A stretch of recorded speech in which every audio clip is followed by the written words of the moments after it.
Hi everybody, Quentin from Bot Radio Network. So in the first two videos, we talked about your business perspective on advertising.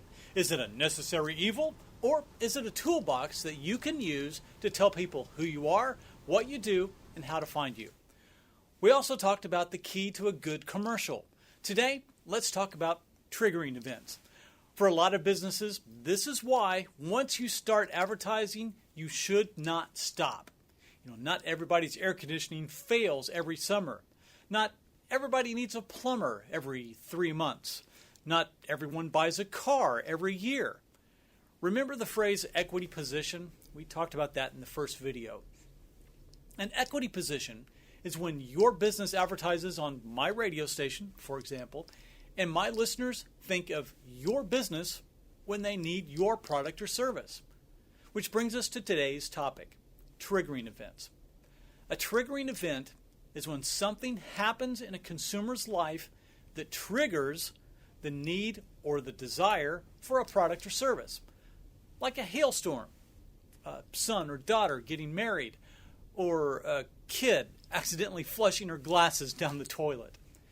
If you're not advertising when a triggering event happens for a consumer, you're going to miss out on that person's business because they will start flipping through the Rolodex of their mind, searching for the businesses that they've heard advertise or whose commercial they've seen.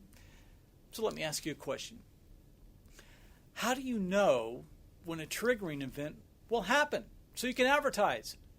Well, you don't. That's why once you start advertising, you don't stop.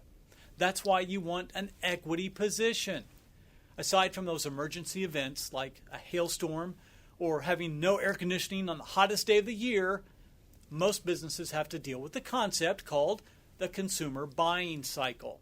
That cycle goes from, I don't need what you're selling, to, maybe I do need that, which leads to the researching the service or the product, which leads to what you want, buyer.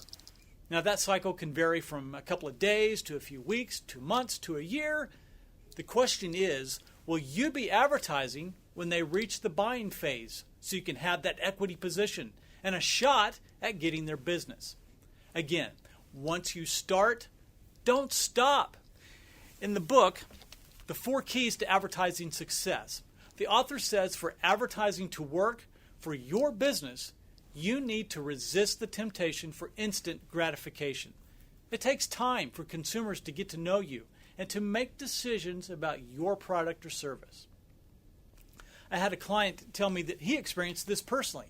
He'd heard an ad for a product over and over for a couple of months. And then 3 or 4 months later, he realized, hey, I need to call those people. The risk you take in expecting instant gratification is when you don't see results in one area, you change plans and move your advertising somewhere else. When the consumers in the first area are just starting to warm up to you and we're about to make the decision to buy.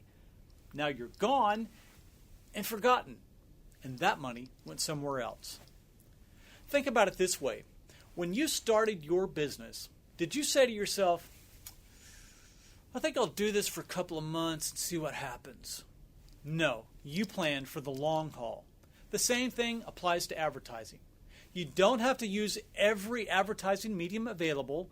Just find one that best reaches your target customer and invest in that one medium.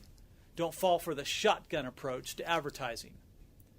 Reach the people you can afford to reach and reach them as often as you can so you can gain an equity position. Start and don't stop. That's my Q tip for today. If you need me, call me. I'd be glad to help and sit down and visit with you, no strings attached. I'm Quentin Swatsky with Bot Radio Network.